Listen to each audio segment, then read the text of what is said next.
Hello అండి, అందరికీ నమస్కారం. Welcome back to our channel. ఈరోజు స్టోరీ మనసున్న మనసై ఎపిసోడ్ 33. మీరిచ్చిన ఆఫర్కి చాలా థ్యాంక్స్ విక్రమ్ గారు. కానీ నాకు అనిరుద్ గ్రూపు వదిలిపెట్టే ఆలోచన అస్సలు లేదు. అనిరుద్ గారు నన్ను ఉద్యోగంలోంచి తీసేయనంత కాలం నేను ఆయనతోనే ఉంటాను. కిరణ్ స్పష్టంగా చెప్పేశాడు. ఎందుకంత నమ్మకం? విక్రమ్ అర్థం కానట్టు అడిగాడు. మీ చెల్లి శృతిని అడగండి. తను ఎందుకు అనిరుద్ గ్రూప్ వదిలి వెళ్ళడం లేదో నాకు అదే కారణం. శృతి వెళ్ళడం లేదంటే దానికి అర్థం ఉంది. తను అనిరుద్ను ప్రాణంగా ప్రేమిస్తోంది. అలాగని నువ్వు కూడా ఆయన్ని ప్రేమిస్తున్నావా ఏంటి? విక్రమ్ వెటకారంగా నవ్వాడు. నేను ఆయన్ని ఇష్టపడతాను, కానీ అది ఒక గౌరవంతో కూడిన ఇష్టం. కిరణ్ అంతే నిజాయితీగా జవాబిచ్చాడు. బయట అందరూ ఆయన కోపం గురించే మాట్లాడుకుంటారు, కానీ మనుషుల్లో చాలా కోణాలుంటాయి. ఎప్పుడూ నవ్వని వాడు చెడ్డవాడు కానక్కర్లేదు. అలాగే అందరితో నవ్వుతూ మాట్లాడేవాడు మంచివాడు కానక్కర్లేదు. నువ్వు నన్ను ఉద్దేశించి అంటున్నావా?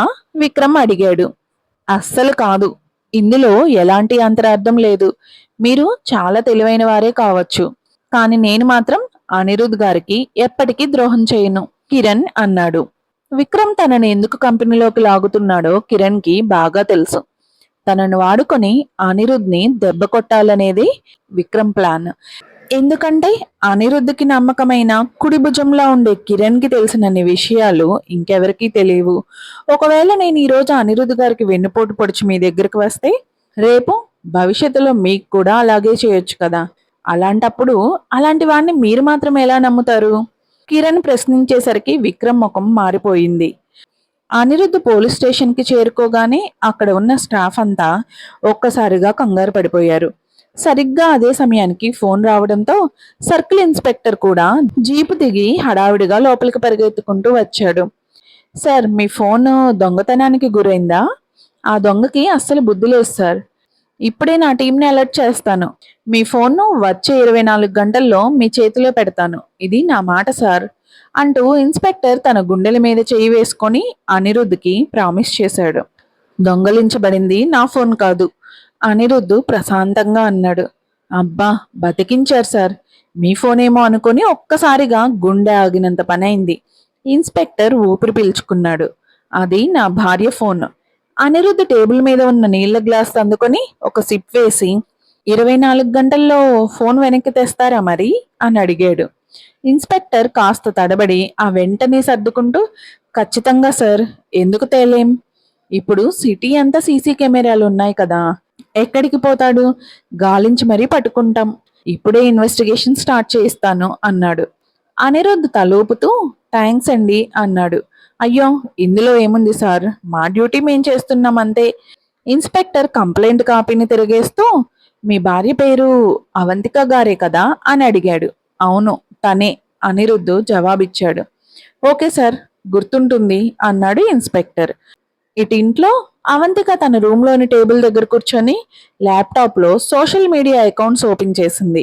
తన ఫోన్ పోయిందని, ఎవరైనా మెసేజ్లు చేస్తే నమ్మవద్దని ఒక స్టేటస్ అప్డేట్ పెట్టింది. ఆ తర్వాత ల్యాప్టాప్ పక్కన పెట్టి అలానే శూన్యంలోకి చూస్తూ ఉండిపోయింది. ఆ దొంగగాడు ఫోన్లో ఉన్న డేటా అంతా డిలీట్ చేసి ఎవరికైనా అమ్మేసుకుంటే గొడవే లేదు. అది ఒక రకంగా మంచిదే. కానీ ఎవడో తెలియని పరాయివాడు తన ఫోన్ లాక్ తీసి అందులో ఉన్న తన పర్సనల్ విషయాలన్నీ చూస్తే ఎలా? అదే ఆమెను బాగా భయపెడుతోంది. తల తిరుగుతున్నట్టు అనిపించడంతో నుదుటి మీద చెయ్యి పెట్టుకొని గట్టిగా నిట్టూర్చింది అవంతిక. ఇలా జరుగుతుందని ముందే తెలిస్తే అస్సలు కాలనీ దాటి బయటికి వెళ్ళేది కాదు. హాయిగా ఇంటి ముందే వాకింగ్ చేసుకునేది కదా. అవంతిక సీట్లోంచి లేచి వాష్రూమ్కి వెళ్ళి ఫ్రెష్ అయ్యింది. ఆపై అలసటగా అనిపించి బెడ్ మీదకి చేరి పడుకుంది. రేపు ఉదయాన్నే వెళ్ళి కొత్త ఫోను, కొత్త సిమ్ కార్డు తీసుకోవాలని మనసులోనే అనుకుంది. కానీ ఫోన్ పోయిన టెన్షన్లో బెడ్ మీద ఇటు అటు దొర్లుతుంది, కానీ ఆమెకు అస్సలు నిద్ర పట్టడం లేదు. సరిగ్గా అదే సమయంలో కారిడార్లో ఎవరో కంగారుగా నడుస్తున్న అడుగుల చప్పుడు వినిపించింది. ఆ వెంటనే ఆమె రూమ్ డోర్ పై చిన్నగా తలుపు తట్టిన శబ్దం. అమ్మా, నిద్రపోయారా? సుమతి బయట నుంచి పిలిచింది. అనిరుద్ బాబు ఇప్పుడే ఫోన్ చేశారు. మీ ఫోన్ దొరికిందంటమ్మా. స్టేషన్కి వెళ్ళి సంతకం పెట్టి ఫోన్ తీసేసుకోవడమేనట. ఒకవేళ మీకు రావడం ఇష్టం లేకపోతే ఆయనే సంతకం పెట్టి ఫోన్ తీసుకొస్తానన్నారు. ఆ మాట వినగానే అవంతిక బెడ్ మీద నుంచి ఒక్క ఉదుటన లేచి డోర్ తీసింది. నా ఫోన్ దొరికిందా సుమతి? అవునమ్మా, మన అనిరుద్ బాబే దగ్గరుండి వెతికించారు. సుమతి అసలు పాయింట్ను హైలైట్ చేస్తూ అంది. నిజానికి మీ ఫోన్ పోయిందని నేనే బాబుకి ఫోన్ చేసి చెప్పానమ్మా. నా మీద కోపంగా లేదు కదా? అవంతిక లేదన్నట్టు తల అడ్డంగా తిప్పింది. తన ఫోన్ దొరికినందుకు ఆమెకు లోపల ఎంత సంతోషంగా ఉందో మాటల్లో చెప్పలేదు. ఇక సుమతి మీద కోపం ఎందుకు ఉంటుంది? అరగంట తర్వాత అవంతిక, సుమతి ఇద్దరూ కలిసి పోలీస్ స్టేషన్కి చేరుకున్నారు. లోపలికి వెళ్ళగానే అనిరుద్ చేతిలో తన ఫోన్ ఉండడం అవంతిక కంటపడింది. అది చూడగానే ఆమె గుండె ఒక్కసారిగా ఆగినంత పని అయింది. ఒళ్ళంతా చెమటలు పట్టేశాయి. ఆ ఫోన్ ఇటు ఇవ్వండి అంటూ ఆమె కోపంగా ముందుకు వెళ్ళి అతని చేతిలో ఉన్న ఫోన్ను లాక్కోవడానికి ట్రై చేసింది. కానీ అవంతిక చేతికి అందకుండా అనిరుద్ధు తన చేతిని పైకెత్తాడు. నేను నీ ఫోన్ని చూస్తానని నీకంత భయమా? అనిరుద్ధు వెటకారంగా అడిగాడు. మీరు నా ఫోన్ ఓపెన్ చేసి చూసారా? అవంతిక కళ్ళు ఒక్కసారిగా ఎర్రబడ్డాయి. అసలు నా ఫోన్ ముట్టుకోవడానికి మీకు ఎవరు పర్మిషన్ ఇచ్చారు? ఎదుటివారి ప్రైవసీకి కనీసం రెస్పెక్ట్ ఇవ్వాలనే విచక్షణ కూడా మీకు లేదా? నేను మీ చేతిలో ఆడుకునే బొమ్మను కాదు. ఎప్పుడు ఇంతే. మీరు నన్ను అసలు మనిషిలా గౌరవించరు. ఆమె గట్టిగా అరిచేసింది. అక్కడ చుట్టుపక్కల ఉన్న పోలీస్ స్టాఫ్ అంతా ఆ గొడవ చూసి ఒక్కసారిగా షాక్ అయి సైలెంట్ అయిపోయారు. అనిరుద్ధు అంత పెద్ద పొజిషన్లో ఉండి కూడా ఫోన్ ఎలాగైనా వెనక్కి తెప్పించాలని వారం రోజులుగా లేని ఓపిక తెచ్చుకొని స్టేషన్లోనే కూర్చున్నాడు. తీరా రికార్డు టైంలో ఫోన్ వెతికి పట్టుకొస్తే ఈ అమ్మాయి ఏమో కనీసం థ్యాంక్స్ కూడా చెప్పకుండా అతని మీదే రివర్స్ అవుతోంది. బయట ప్రపంచాన్ని తన చూపుతోనే శాసించే మన అనిరుద్ గారిని చూస్తేనే అందరూ భయపడి చేస్తారు. అలాంటిది ఈ అవంతికకి ఇంత ధైర్యం ఎక్కడి నుంచి వచ్చిందో ఎవరికీ అర్థం కాలేదు. పక్కనే నిలబడి వీళ్ళ గొడవ చూస్తున్న ఆ దొంగగాడు తట్టుకోలేక మధ్యలో దూరి, అయినా ఆ ఫోన్లో ఏముంది సార్, అన్నీ ఆ కడుపు ఫోటోలే ఉన్నాయి అని నోరు జారాడు. ఆ మాట వినగానే అవంతికకు వళ్ళు బగ్గుమంది. కోపంతో అవమానంతో కళ్ళు ఎర్రబడి ఒళ్ళంతా వణికిపోయింది. అందరి ముందు ఎవరో బట్టలు ఊడదీసినట్లు అంతలా అవమానంగా అనిపించింది ఆమెకు. తనకి ప్రెగ్నెన్సీ వచ్చి 4వ నెల స్టార్ట్ అయినప్పటి నుంచి తన పొట్ట ఎంత పెరుగుతుందో చూసుకోవడానికి ప్రతిసారి స్నానం చేసి వచ్చిన తర్వాత ఒక ఫోటో తీసుకొని ఫోన్లో దాచుకునేది. నిజానికి అనిరుద్ అంతవరకు ఫోన్ ఓపెన్ చేయలేదు. కానీ దొంగ చెప్పిన మాట వినగానే అతను ఒక రకమైన అయోమయపు చూపుతో అవంతిక వైపు చూశాడు. అవంతిక తన కళ్ళల్లో వస్తున్న నీళ్లను ఆపుకుంటూ విపరీతమైన కోపంతో వెనక్కి తిరిగి స్టేషన్లోంచి వడివడిగా బయటకు నడిచేసింది. ఆమె కనీసం ఆ పోలీస్ పేపర్ల మీద సంతకం పెట్టలేదు. అనిరుద్ధ్ చేతిలో ఉన్న ఫోన్ను కూడా తీసుకోలేదు. ఆ తర్వాత అనిరుద్ధే ఆ పేపర్ల మీద సంతకాలు పూర్తి చేసి ఫోన్ తీసుకొని స్టేషన్లోంచి బయటకు వచ్చాడు. కారులో ఇంటికి తిరిగి వెళ్తుండగా అనిరుద్ధ్ ఆ ఫోన్ను అవంతిక వైపు అందిస్తూ చాలా లో టోన్లో, నేను నీ ఫోన్ ఓపెన్ చేసి చూడలేదు అన్నాడు. అవంతిక ఆ ఫోన్ అందుకొని భారంగా ఊపిరి పీల్చుకుంటూ, కానీ అందులో ఏముందో ఇప్పుడు మీకు తెలిసిపోయింది కదా అంది. అవి అంత ముఖ్యమా ఆ ఫోటోలు? అనిరుద్ధ్ అడిగాడు. అవంతిక తన పళ్ళు నూరుకుంటూ అనిరుద్ మీద కోప్పడకూడదని తనని తాను కంట్రోల్ చేసుకుంది. ఎందుకంటే ఆఖరికి ఫోన్ వెతికి తెచ్చింది ఆయనే కదా.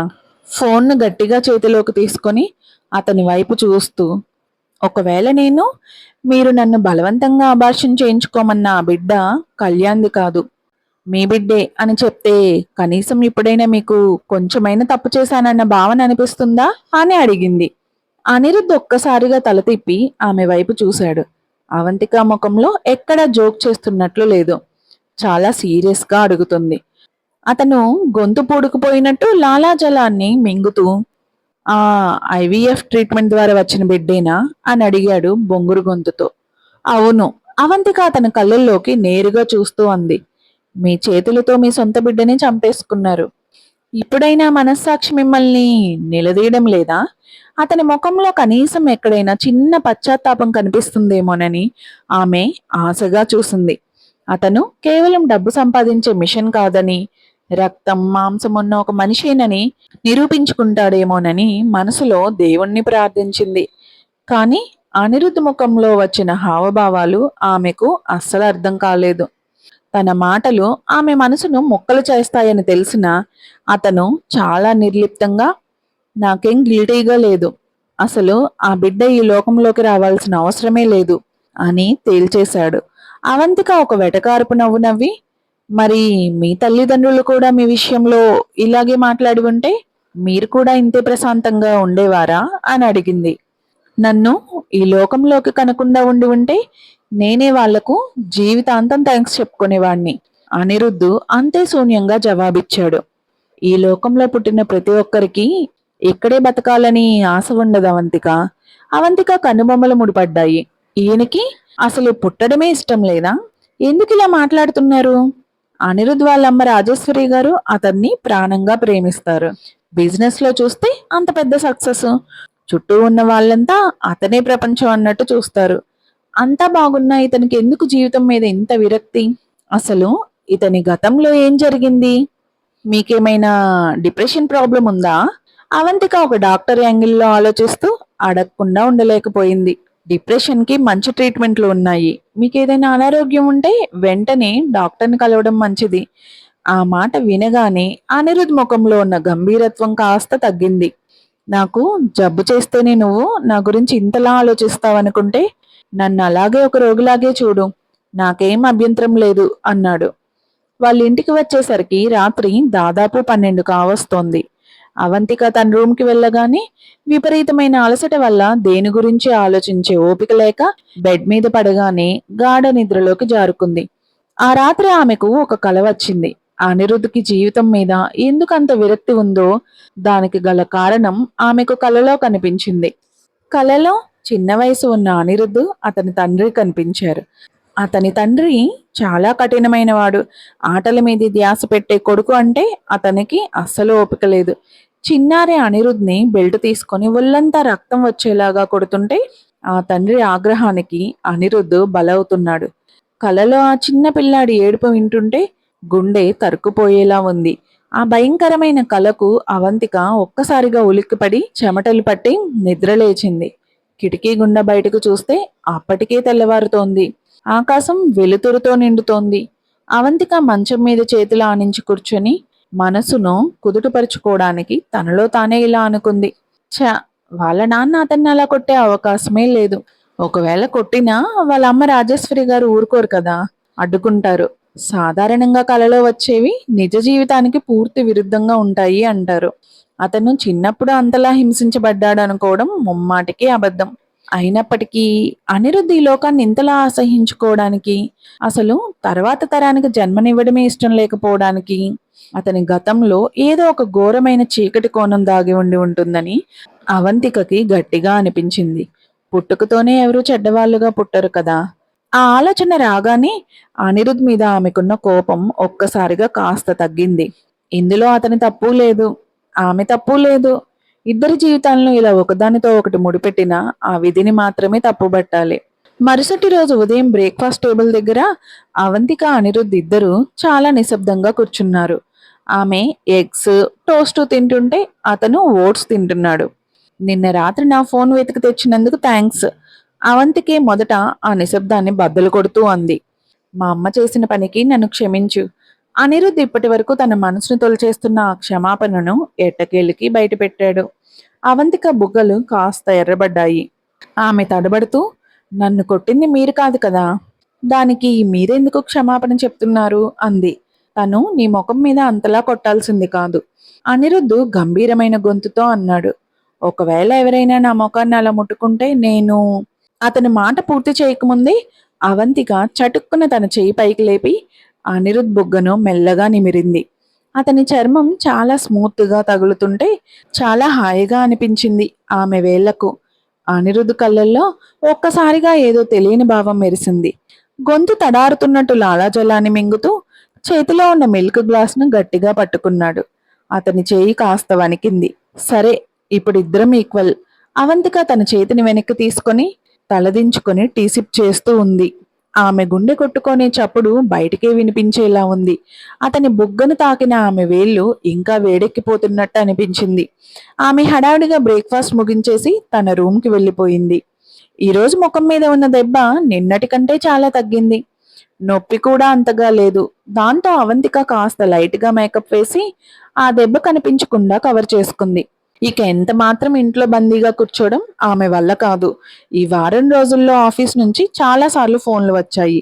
పైగా విక్రమ్ కంపెనీ వాళ్ళు రోజు మార్చి రోజు ఇన్వెస్ట్మెంట్ గురించి అడుగుతూనే ఉన్నారు. ఆమె బట్టలు మార్చుకొని రూమ్లోంచి బయటకు వచ్చేసరికి అనిరుద్ధ్ అప్పటికే ఆఫీస్కి వెళ్ళిపోయాడు. ఆఫీస్కి వెళ్తున్నారా అమ్మగారు? డ్రైవర్ని పిలవమంటారా? సుమతి అడుగుతూ డ్రైవర్ని పిలవడానికి బయటకు వెళ్ళింది. అంతలో అవంతిక ఫోన్ మోగింది. ఈ రోజు కాస్త టైం దొరుకుతుందా అవంతిక గారు? ఫోన్ స్పీకర్లోంచి వినయ్ వాయిస్ వినిపించింది. నాకొక చిన్న హెల్ప్ కావాలి. ఏంటి విషయం? నా వల్ల అయ్యే పనేనా? అవంతిక అర్థం కానట్టు అడిగింది.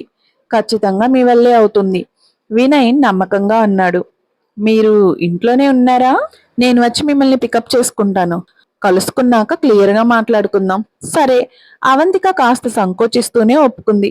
అరగంట తర్వాత వినయ్ కారు తీసుకొని ఇంటి గేటు ముందుకు వచ్చాడు. కలర్ మార్పు తప్ప కారు మోడల్ మాత్రం అనిరుద్ధ్ వాడే కారే. ఈరోజు మీరు ఆఫీస్కి వెళ్ళలేదా వినయ్ గారు? అవంతిక కారు ఎక్కి సీట్ బెల్ట్ పెట్టుకుంటూ అడిగింది. నాకు ఆఫీసులో టైంకి బయోమెట్రిక్ వేసే పనేం లేదులేండి, వినయ్ నవ్వుతూ అన్నాడు. నిజానికి మాకు ఒక గిఫ్ట్ సెలెక్ట్ చేయడానికి మీ హెల్ప్ కావాలి. మాకు అంటే ఇంకా ఎవరెవరున్నారు? ఆఫీస్లో ఉన్న మిగతా మేనేజర్లు, నేను. త్వరలో అనిరుద్ధ్ బర్త్డే వస్తోంది. ఆయనకి ఏదైనా గిఫ్ట్ ఇవ్వాలనుకుంటున్నాం. కానీ ఏం కొనాలో అస్సలు అర్థం కావట్లేదు. అందుకే మిమ్మల్ని అడుగుదామని వచ్చాను. ఆయన బర్త్డే ఎప్పుడు? అవంతిక కాస్త బిడియపడుతూ అడిగింది. అదేంటి, మీ వారి బర్త్డే ఎప్పుడో కూడా మీకు తెలియదా? అసలు ఆయన మీద మీకు కొంచెమైనా శ్రద్ధ ఉందా లేదా? వినయ్ నవ్వుతూ అన్నాడు. లోపల మాత్రం అనిరుద్ధ్ పరిస్థితి చూసి జాలేసింది. అక్కడ శృతి ఏమో అనిరుద్ని దేవుడిలా పూజిస్తుంది. ఇక్కడేమో ఈ అవంతిక ఆయన్ని అస్సలు పట్టించుకోదు. అయినా సరే అనిరుద్ధ్ మాత్రం ఈమె వెనకాలే పడతాడు. అవంతిక ముఖం సిగ్గుతో ఇబ్బందితో ఎర్రబడింది. ఆమె ఏదో కవర్ చేస్తూ, నేను కొంచెం బిజీగా ఉన్నానులేండి అంది. అవునవును, మీ కంపెనీ ఇబ్బందుల్లో ఉంది. పైగా మీ కాలేజ్ ప్రాజెక్ట్ వర్క్ నడుస్తుంది. అనిరుద్ధ్ కంటే మీరే ఎక్కువ బిజీగా ఉన్నట్టున్నారు, వినయ్ ఆట పట్టిస్తున్న టోన్లో అన్నాడు. నన్ను మరీ అంత ఆట పట్టించకండి, అవంతిక అంది. అతని మాటలకు ఆమెకు కోపమేమీ రాలేదు. అయినా ఆయనకి ఏమిష్టమో నాకు అస్సలు తెలియదు. నా వల్ల మీకు పెద్దగా హెల్ప్ అవ్వకపోవచ్చు, మీరే హెల్ప్ చేయగలరు. వినయ్ కార్ని హైవే వైపు తిప్పుతూ అన్నాడు. పదండి, ముందు మాల్కి వెళ్దాం. కొద్దిసేపటికే సిటీలో ఉన్న అతిపెద్ద షాపింగ్ మాల్ ముందు కారు ఆగింది. అది వారం మధ్యలో వచ్చే సాధారణ రోజు కావడం వల్ల ఉదయాన్నే జనాలు పెద్దగా లేరు. అవంతిక వినయ్ ఇద్దరు లోపలికి నడుచుకుంటూ వెళ్ళి ఫస్ట్ ఫ్లోర్లో ఉన్న జ్యువెలరీ సెక్షన్లోకి వెళ్లారు. అవంతిక ఆశ్చర్యంగా కనుబొమ్మలు ఎగరేస్తూ, ఆయనకు నగలంటే ఇష్టమా? నేనెప్పుడు ఆయన ఎలాంటి నగలు వేసుకోవడం చూడలేదే అని అడిగింది. అయినా మగవాళ్ళకి నగలు గిఫ్ట్ ఏంటబ్బా అని ఆమె డౌట్. ఇక వినయ్ నిజం చెప్పక తప్పలేదు. నిజం చెప్పాలంటే అనిరుద్ధ్ మా దగ్గర నుంచి ఎప్పుడూ ఎలాంటి గిఫ్ట్స్ తీసుకోడు, వినయ్ అన్నాడు. కానీ ఇప్పుడు ఆయనకి భార్యగా మీరున్నారు కదా, మా తరపున ఈ గిఫ్ట్ను మీరే తీసుకుంటే ఆయనకి ఇచ్చినట్లే. వినయ్ గనుక ఈ విషయం ముందే ఇంటి దగ్గర చెప్పి ఉంటే అవంతిక అస్సలు కారెక్కేదే కాదు. వినయ్ గారు, మీరంతా అనిరుద్ధ్ గారిని ఇంప్రెస్ చేయాలని చూస్తున్నారని నాకు అర్థమైంది. కానీ అవంతిక ఏదో చెప్పబోయింది. అదేం లేదు, మీ ఫ్రెండ్స్ బర్త్డేలకు మీరెప్పుడు గిఫ్ట్లు ఇవ్వలేదా ఏంటి? వినయ్ నవ్వుతూ మధ్యలో అందుకున్నాడు. మా బర్త్డేలకి ఆయన ఎప్పుడు ఏదో గిఫ్ట్ ఇస్తూనే ఉంటాడు. ఆయన వద్దు అన్నారని మీరు గిఫ్ట్ ఇవ్వట్లేదు అంటే మీరు ఆయన్ని ఒక ఫ్రెండ్లా చూడట్లేదు, కేవలం బాస్ లాగే చూస్తున్నారని అర్థం, అవంతిక అంది. నన్ను ఇందులో లాగడం కరెక్ట్ కాదు. ఆయన తరపున నేను ఈ గిఫ్ట్ తీసుకుంటే నేను ఆయన దగ్గర నుంచి గిఫ్ట్ తీసుకున్నట్లే అవుతుంది. అదే జరిగితే రేపొద్దున ఆయన మీద నాకు కోపం వచ్చినప్పుడు ఆయన్ని గట్టిగా నిలదీసే హక్కును నేను కోల్పోతాను. ఆ మాటకి వినయ్ నోరు వెళ్ళబెట్టాడు. ఆయన్ని నిలదీసే హక్కునా? అసలు వీళ్ళిద్దరు ఇంట్లో ఎలా ఉంటారు బాబోయ్? అనిరుద్ధ్కి ఇలా భార్య చేతిలో తిట్లు తినడం ఏమైనా ఇష్టమా ఏంటి అని వినయ్కి డౌట్ వచ్చింది. మీరేదైనా వేరే ఐడియా చూసుకోండి, నేను వెళ్తున్నాను. అవంతిక వెనక్కి తిరిగి నడవబోయింది. వినయ్ వెంటనే ఆమె చేతిని పట్టుకొని ఆపాడు. అవంతిక గారు, ఈసారి అనిరుద్ బర్త్డే మిగతా ఏడాదుల్లాంటిది కాదు అన్నాడు. అతను అప్పటికే మనసులో అనుకున్న సెంటిమెంట్ డైలాగ్స్ బయటకు తీశాడు. అతని సీరియస్ యాక్టింగ్ చూసి అవంతిక ఒక్కసారిగా సైలెంట్ అయిపోయింది. గతేడాది ఆయన బర్త్డే అయిన కొన్నాళ్ళకే ఆ ఘోరమైన యాక్సిడెంట్ జరిగింది. దాంతో ఆయన కోమాలోకి వెళ్ళిపోయి ఒక జీవచ్ఛవంలా మారిపోయారు. ఆ సమయంలో డాక్టర్లు కూడా ఆయన ఎక్కువ రోజులు బతకరని చేతులెత్తేశారు. ఆయన మళ్ళీ కోలుకొని తిరిగి వస్తాడని మాలో ఎవరూ ఊహించలేదు. కానీ దేవుడి దయ వల్ల ఆయన బతికి బయటపడ్డారు. లేకపోతే ఈరోజు ఈ బర్త్డే చేసుకునే అవకాశం ఉండేదా చెప్పండి? ఆ మాట వినగానే అవంతిక మనసు ఒక్కసారిగా కరిగి నీరైపోయింది. ఆమె ఆ పరిస్థితిని ఊహించుకుంది. ఒకవేళ తనకే ఎలాంటి యాక్సిడెంట్ జరిగి కోమాలోకి వెళ్తే ఎంత నరకంగా ఉండేదో అనుకుంది. వినయ్ కేవలం అనిరుద్ బర్త్డేని సెలబ్రేట్ చేసి అతన్ని సంతోషపెట్టాలని చూస్తున్నాడు. ఇందులో తప్పేముంది? మీరేం కంగారు పడకండి అవంతిక గారు. మేము మరీ అంత కాస్ట్లీ వస్తువులేం కొనడం లేదు. మీరు ఎలాంటి మొహమాటం లేకుండా వాటిని తీసేసుకోవచ్చు వినయ్ అన్నాడు. అవంతిక అక్కడి నుండి జ్యువెలరీ కౌంటర్ వైపు చూపిస్తూ, ఇక్కడ ఉన్నవన్నీ చాలా కాస్ట్లీగా ఉన్నాయి, మనం వేరే ఎక్కడికైనా వెళ్దాం పదండి అంది. మొత్తానికి ఆమె ఒప్పుకుంది. మీకేమైనా బ్యూటీ ప్రొడక్ట్స్ కావాలా అవంతిక గారు? మీరు మేకప్ వేసుకున్నారు కదా, కొత్త మేకప్ కిట్ ఏమైనా కొందామా? దాంతోపాటు మేకప్ రిమూవర్ కూడా కావాలి కదా. వినయ్ ఇక ఫుల్ ఫామ్ లోకి వచ్చేశాడు. మీ చేతులు చాలా సున్నితంగా ఉన్నాయి అవంతిక గారు. వీటికి బ్రాస్లెట్ ఉంటే చాలా బాగుంటుంది.